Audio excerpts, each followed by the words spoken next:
¿Qué tal, alumnos de la Escuela Superior de Ingeniería, de la Maestría en Seguridad e Higiene Industrial y Sustentabilidad, de la materia Análisis de Riesgo de Accidentes Graves en las Instalaciones Industriales?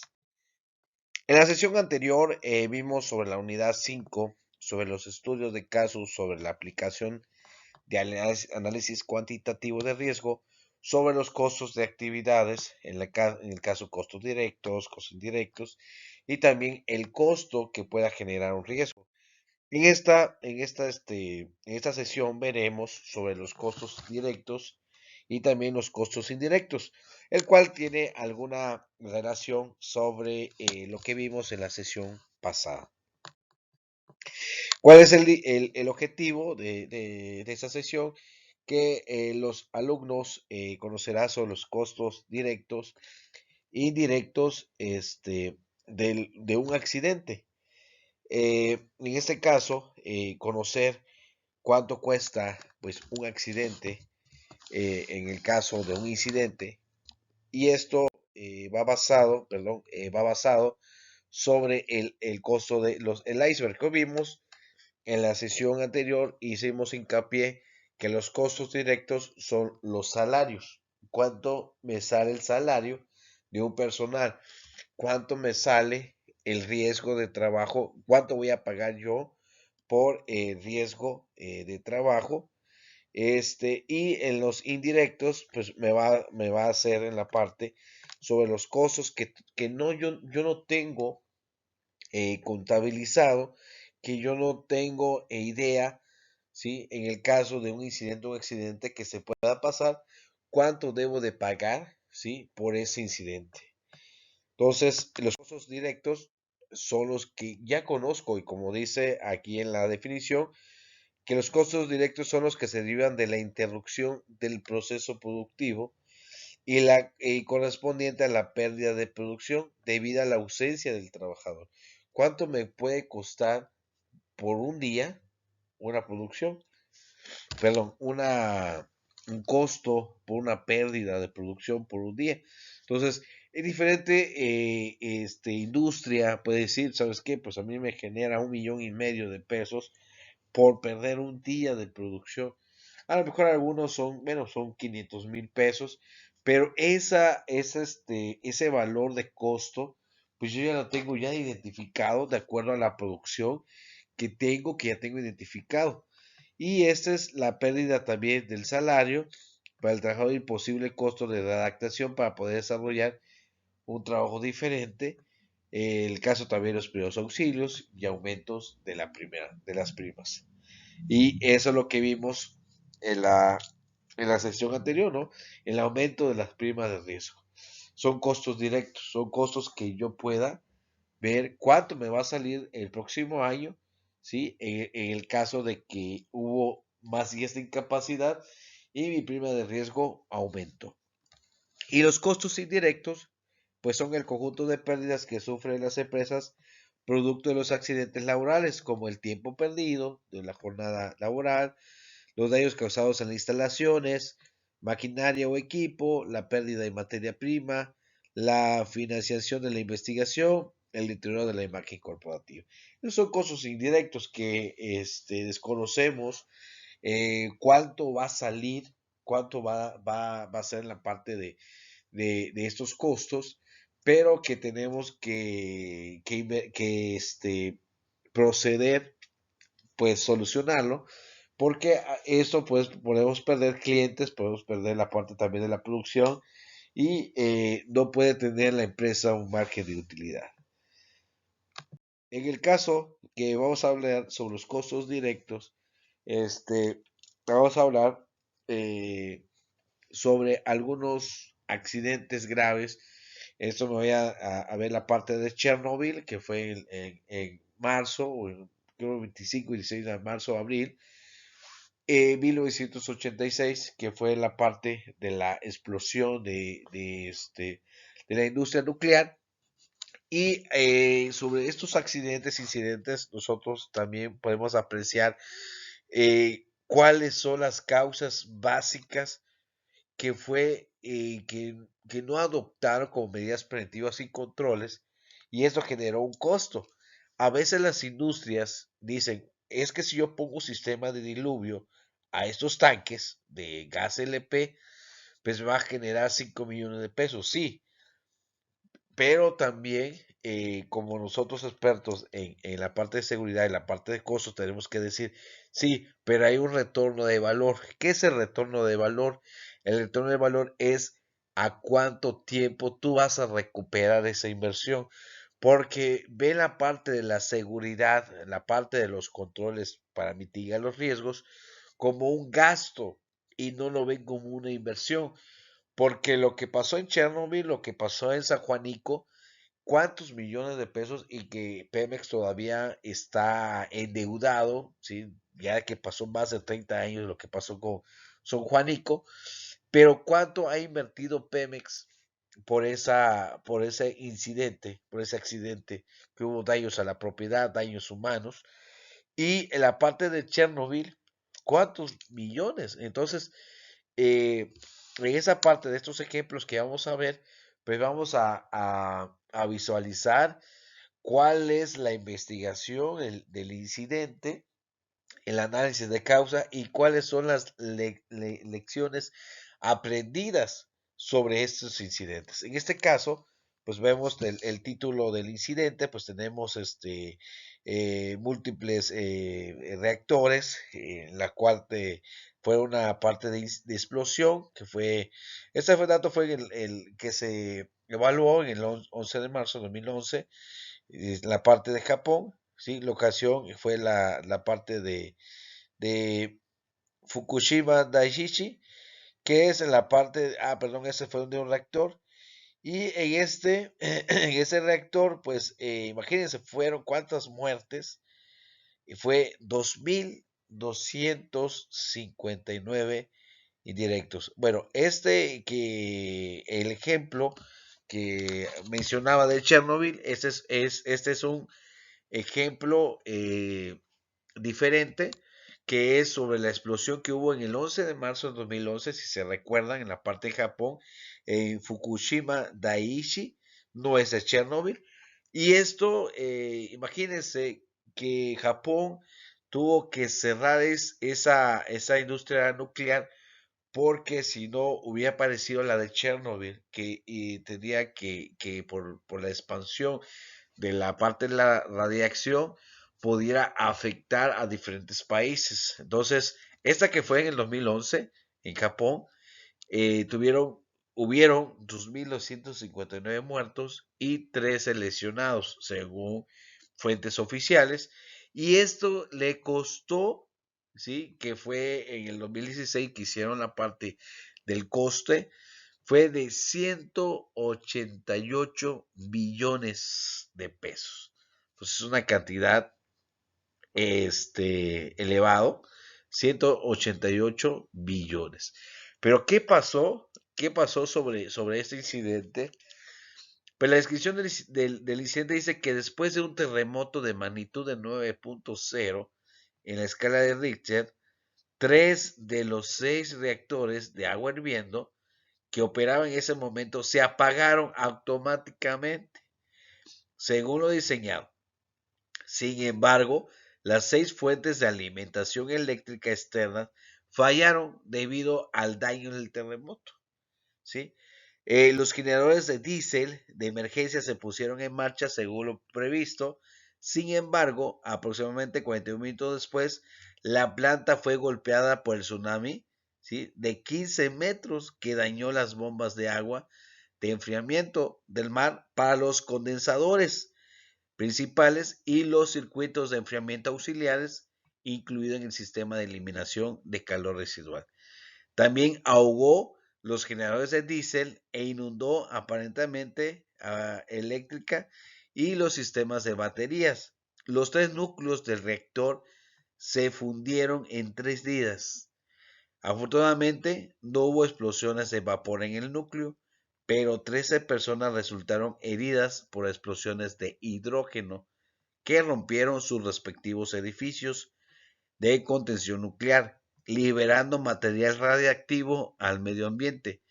Más de 100.000 personas en un radio, ahí estamos viendo la parte de la caracterización de radio, de afectación, perdón, de 20 kilómetros del sitio tuvieron que ser evacuadas. Entonces estamos hablando aquí sobre una caracterización, si nosotros ya tenemos ese conocimiento del análisis de riesgo, ¿sí? De la evaluación de riesgo, la caracterización de escenarios, estamos hablando de que ese radio, si se hubiese sido un radio de afectación sobre 20 kilómetros, entonces ya aplicaron la parte de un plan de respuesta de emergencia, que son que 20 kilómetros a la redonda tuvieron que ser evacuadas y 2.259 personas, principalmente ancianos, murieron durante el proceso de evacuación. Este accidente fue finalmente declarado nivel 7. ¿Sí? Hay niveles que es el mayor, el accidente severo, en la escala internacional de eventos nucleares, ¿no? Entonces es la que pasó en Japón, en Fukushima, en Japón, el 11 de marzo de 2011, en la cual pues el costo fue 188 billones de pesos. Y en este caso, ¿cuál es el análisis del incidente? Pues la causa básica de las explosiones de hidrógeno y la liberación de radiación fue el sobrecalentamiento y la sobrepasión extrema de los núcleos de los reactores debido a la pérdida total de energía eléctrica fuera del sitio, en el caso terremoto y en el sitio tsunami. Los factores críticos incluyeron ubicación costera, o sea, en la parte de la vulnerabilidad que tenía la industria, o sea, estaba ubicada en lugares en donde se podían producir tsunamis. Sabemos que Japón es un lugar altamente sísmico, en cual todo el día puede haber hasta 100 sismos de baja escala, pero conociendo pues los peligros geológicos, ya estamos hablando en la parte de la vulnerabilidad, está ubicado, entonces lo ubicaron y la magnitud del terremoto a altura de la zona de tsunami, la pérdida de energía eléctrica, la pérdida de energía de instrumentación, ¿sí? La inyección retardada de suministro de agua alternativo por parte de los equipos de bomberos, ¿sí? El hidrógeno se generó mediante la reacción de revestimiento de circonio de la barra de combustible con agua del núcleo del reactor y a la radioanálisis del agua caliente de estanque del combustible gastado. ¿Cuáles son las causas fundamentales que influyeron? Son la evaluación de riesgo inadecuado. O sea, ven claramente, o sea, Japón, que es altamente una de las empresas con mejor tecnología, fallaron esto, en la evaluación de riesgo inadecuado. No hubo un buen análisis de riesgo en la parte de los riesgos, perdón, de los peligros geológicos, hidrometeorológicos que se podían presentar en el lugar que estaba la empresa. Entonces la empresa, perdón, la industria nuclear que instalaron en Japón era vulnerable a esos peligros. Entonces, si nosotros queremos instalar una industria en esos lugares y conocemos los peligros, tenemos que aplicar medidas preventivas específicas para evitar, en este caso, y aquí lo recalca, la base de diseño usó datos históricos en lugar de sísmicos y meteorológicos recientes. ¿Sí? O sea, que en esta parte no se vieron la parte de la probabilidad, o sea, del riesgo. No se evaluó bien el riesgo. No se implementaron con prontitud contramedidas contra tsunamis. En este caso viene en el análisis de riesgo. Los controles. Después de que evaluaron los niveles máximos esperados de inundación de tsunami, que fue en el 2002. O sea, históricamente hubo inundación por tsunami, ¿sí? Y no valoraron esta parte estadísticos. Y se encontró que encendían los niveles de base de diseño para Japón, que creía que las plantas de energía nuclear eran tan seguras que un accidente de esta magnitud no era creíble.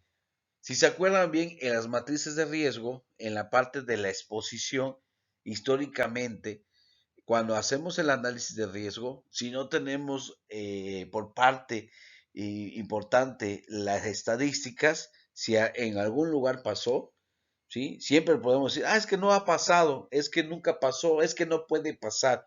Entonces, la probabilidad está, si nosotros evaluamos, perdón, identificamos los peligros que hay en un sitio y ve la vulnerabilidad del diseño de la planta, pues si no tenemos un buen análisis y no hacemos una buena caracterización de escenarios, ¿sí? Lo que va a resultar, pues es un accidente grave que pueda afectar a una población hasta varios países, ¿sí? Entonces, procedimientos operativos inadecuados. No había controles, ¿sí? Los controles, a lo mejor había controles, pero no eran controles efectivos, que esos son controles administrativos. Imagínate, son controles muy importantes, controles de operación, emergencia inadecuada, la preparación de la emergencia inadecuada. No había un plan de respuesta ante emergencia. Gestión inadecuada de crisis, sistema regulatorio inadecuado, conflicto de interés ante el gobierno, el regulador de seguridad y la empresa operadora. Imagínense, sobre el análisis de incidente. ¿Cuáles son las lecciones aprendidas sobre este incidente? Que es muy importante. La distribución de yoduro de potasio a los residentes cercanos a la planta ayudó a limitar los efectos adversos para el celular al evitar las glándulas tiroides absorbían la radiación. Sí, es una parte de un control, de una medida. Las plantas de energía nuclear deben estar preparadas para manejar desastres naturales catastróficos simultáneamente en múltiples reactores, independientemente de la causa raíz. Imagínense, si nosotros estamos interpretando todo lo que hemos visto en esta materia, podemos decir que no hubo un análisis de riesgo, ¿sí? No hubo una caracterización de escenarios, no hay un programa de prevención de accidentes, no hay un plan de respuesta ante emergencias, ¿sí? Entonces, si no tenemos estos controles, desconocemos estos controles, lo que va a pasar son estos problemas, estos accidentes, ¿sí? La otra lección es sobre el equipo portátil que proporciona la energía de respaldo e inyección rápida de agua, de enfriamiento en el núcleo del reactor y los estanques de combustible gastado deben almacenarse en el lugar y diseñar para un fácil despliegue de cualquier área de la planta. Imagínense, más de 100 billones de pesos, que fue en la parte del costo de este incidente. ¿Cuánto se podían ahorrar si hubieran aplicado controles? ¿Cuánto se podían ahorrar? Hasta vidas de las personas. Porque si desglosamos los 168 billones de pesos, pues vemos ahí que también se le tenía que pagar una indemnización, ¿sí? Por la muerte del trabajador. ¿Cuántos fueron? ¿Sí? Fueron más de 2.500 personas que fallecieron sobre este accidente. Entonces, otro que vamos a tomar como ejemplo es sobre San Juan Izhuatepet, que fue, que conocemos como San Juanico, como la explosión de San Juanico, y que esa explosión fue en la parte de varias rupturas de tanque de gas LP, y ese tipo de incidente se llama plebe, que lo hemos visto en diferentes sesiones, y el dato que ocurrió este accidente fue el 19 de noviembre de 1984 en México. Oficialmente, muertos reportan 542 muertos. ¿Cuántos lesionados? 4.248, que esos son los que oficialmente comentaron. Y el costo, que todavía en el 2001 estaban viendo esta parte del costo, rebasa los 29.000 millones de pesos, que puede ser más, ¿sí?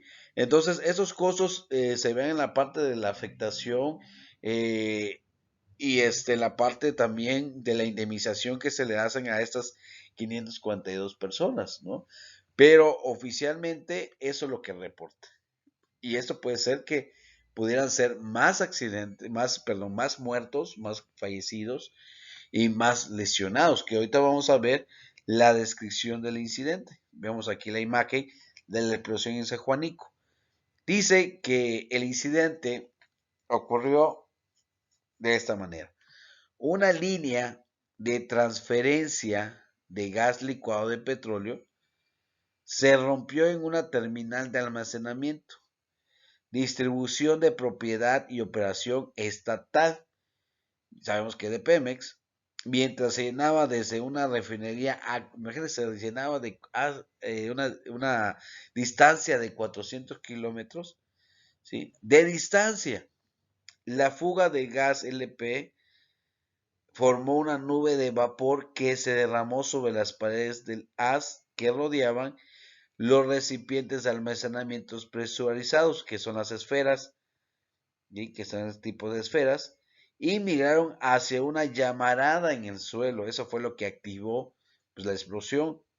El frente de la llama se aceleró hacia la fuente de la fuga, el cual provocó varios incendios de piscinas y varios tanques estallaron, lo que provocó una serie de explosiones catastróficas. Imagínate cuánto era el almacenamiento de vapor, expansión del líquido hirviente, que es en la parte del plebe, que voló muchas en las embarcaciones, muchos soportes en las embarcaciones. El primer plebe ocurrió 15 minutos después del lanzamiento inicial. El equipo de gas LP ardiente llovió sobre en el caso del diluvio, eh, en el ardiente llovió sobre el barrio de Chabolas, vecino que se habían expandido a 130 metros, o sea, estaba cerca de una comunidad. Chabolas, esta parte del barrio, pues era el barrio vulnerable, ¿sí? Entonces, desde cerca terminal, el número oficial de muertos fue 542 con 4.248 heridos, pero las estimaciones, acá dice, no oficiales fueron más altas. Se desconoce la población de los barrios marginales. ¿Cuáles son los barrios marginales? Son los barrios que están en la orilla, que los que pues son, eh, ¿cómo se le dice? Son paracaidistas en un lugar que por eso se le llaman barrios marginales, que no están dentro de una estadística. Y dice que alrededor de 200.000 personas tuvieron que ser evacuadas y unas 10.000 personas se quedaron sin hogar. Entonces, si nosotros analizamos el incidente, en este caso accidente porque hubo daños a la propiedad y daños humanos, dice que la causa básica fue pérdida de la contención primaria debido a la sobrepassación de una tubería de transferencia de gas LP o el sobrellenado de un recipiente de almacenamiento presurizado. Se desconoce la causa exacta, ya que gran parte de la evidencia física fue destruida por el fuego. Pues esas son las teorías que hay, ¿no? En la parte 1, la despresurización de la línea, ¿no? Entonces, los factores críticos incluyeron instrumentación de nivel defectuosas, espacios inadecuados entre los recipientes de almacenamiento. Los recipientes de almacenamiento estaban rodeados por muros de hormigón de 1 metro de altura, lo que permite que el gas del pedo se acumule sobre donde sea más dañino. Y tienes razón, ¿no? Entonces, en la parte de la parte del dique de contención, pues debe de ser de acuerdo que debe de contener el 80% de la sustancia que almacena, y también debe de ser de acuerdo al diseño del producto químico que se va a, a contener, ¿no? Ausencia de protección pasiva contra incendio, por ejemplo, no había detectores de gas, recipientes de almacenamientos, protección contra incendios. El sistema de agua contra incendios se desactivó, y se desactivó el sistema de contra incendios, se desactivó en la explosión inicial. O sea, el sistema de diluvio falló, si tenía sistema de diluvio que desconozco, que desconozco si tenía instalado las esferas, yo creo que por el diseño sí, se desactivó por la primera explosión, ¿sí? Proximidad de la vivienda del perímetro de la terminal, o sea, está muy cerca, 100 metros, está muy cerca. La llegada de los servicios de emergencias se retrasó por el caos de tráfico debido a que los residentes, o sea, los barrios que estaban cerca, querían salir del lugar, ¿sí? Entonces eso no permitió el ingreso de los cuerpos de emergencia. Las causas fundamentales incluyeron diseño inadecuado, ¿sí? En este caso, delimitación de los recipientes, evitar la acumulación, espaciamiento inadecuado, o sea, el diseño del almacenamiento, el diseño de esa planta, digamos así, de almacenamiento, no era el adecuado, ¿no? Salvaguardas inadecuadas, no había detectores, no contra incendios, gestión inadecuado del cambio, la capacidad de alivio no aumenta cuando aumenta la tasa de llenado, mantenimiento inadecuado, había instrumentación defectuosas, capacitación inadecuada del operador, planificación de la respuesta ante emergencias. Aquí el plan de respuesta ante emergencia falló. Acceso de vehículos de emergencia, ruta de evacuación, planificación inadecuada del uso del suelo, ¿sí? En este caso, imagínense, la planificación inadecuada del uso del suelo, ¿sí? En el caso de que si la terminal cumplía con el radio de afectación de los barrios o del municipio vulnerable, en este caso estaba a 100 metros. Y eso, como comenta aquí, sin contar los barrios marginales, son los que no están dentro, ¿sí? de algo de estadística. Entonces, ¿cuáles son las lesiones de aprendizaje? ¿Qué se deben de realizar? Estudios de impacto, que es el impacto ambiental, el análisis de riesgo ambiental tipo 2. Ahora la CEA, que es la Agencia de Seguridad, solicita esos estudios de análisis de riesgo aplicando la metodología HACCP y también aplicando la caracterización de escenarios para informar el diseño de la planta, por ejemplo, instrucción de la planta, esparcimiento. Los recipientes de almacenamiento de gas en LP a granel deben estar equipados con válvulas de aislamiento de emergencias. Operar a distancia para minimizar la pérdida de inventario en caso de una rotura de la tubería. Los actuadores deben diseñarse de modo que las válvulas no pueden cerrarse demasiado rápido y crear un aumento de presión a través del martillo hidráulico. ¿Ok? Las instalaciones es las instalaciones de alto riesgo deben tener acceso de emergencia designado y ruta de salida disponibles que deben ser inspeccionadas y probadas regularmente. Entonces, la Semarnap pide a estas empresas que es de alto riesgo, por ejemplo, Oxiteno, Inofus, empresas químicas que puedan generar un accidente grave, pues un análisis de riesgo ambiental tipo 2, el cual incluya el programa de prevención de accidentes. Se debe hacer cumplir las regulaciones de planificación del uso de la tierra que especifiquen las distancias de separación mínima entre las instalaciones de alto riesgo y los edificios de la ciudad, ¿sí? Entonces, eso se aplicó posterior a este accidente grave. En ese caso, pues pongo aquí algunos puntos que Pemex endeuda 30 años después. O sea que Pemex todavía está endeudado sobre la explosión de San Juanico, en la cual los deudos recuerden el incidente tras el recipiente de explosión en la capital. Del accidente de San Juan se afirma de 650 personas murieron y 2.500 resultaron heridas, ¿sí?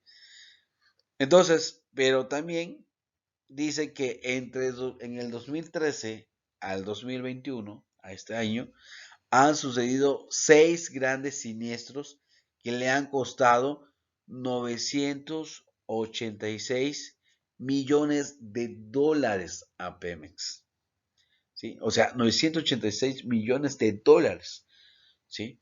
Entonces, estos costos que generaron en la parte, hay unos que han estado en plataforma, uno en la parte del mar, que hubo un derrame, ¿sí? Le ha costado a Pemex 986 millones. Imagínate, a lo mejor en este 2013, el 2021 no hubo muertos, podemos decir en este caso, porque también está sobre la explosión de Clorados 3 allá en Coatzacoalcos, pero si no hubieran muertos, ¿sí? Pero sí hubo daños a la propiedad, nada más hubo daños a la propiedad, daños al medio ambiente, 986 millones de dólares, ¿sí? Entonces es superior, mayor a conocer a un riesgo de trabajo, a lo que le cuesta a una empresa por año por un riesgo de trabajo. De acuerdo con la petrolera, el gasto económico destinado a cubrir siniestros petróleos fue superior en la administración de Peña Nieto en comparación con los años y medio del actual gobierno, ¿no? Apuntó que en el 2013 y 2016, periodo en el que gobernaba Peña Nieto, sacudieron 3 grandes siniestros que requirieron el gasto de 923 millones de dólares. Imagínense, ¿sí? Imagínense el costo, ¿sí? Y podemos ver que todavía hay dentro de la industria, cualquiera que sea, hay problemas en instrumentación defectuosa, no se cumplen los programas de mantenimiento, ¿sí? No hay mantenimiento autónomo, si podemos mencionar esto, no hay capacitación, no hacen en este caso análisis de riesgo, los análisis de riesgo lo toman nada más por un cumplimiento y no para instalar controles. Y eso es lo que provoca estos accidentes. Y esto es lo que provoca el aumento de costos en la industria. Entonces, espero de que pues esta sesión les haya gustado, en la parte también conocido ustedes en la parte de los costos. Por ahí envía WhatsApp y envío tutorial de un video sobre el uso en PDF para que puedan evaluar cualquier accidentes graves que han pasado en la industria y ver también la descripción del incidente y sobre el costo que costó, el coste que costó pues el accidente. Entonces, cualquier duda, comentario, estoy vía WhatsApp, por teléfono, vía correo, cualquier duda o comentario. Nos vemos, hasta luego.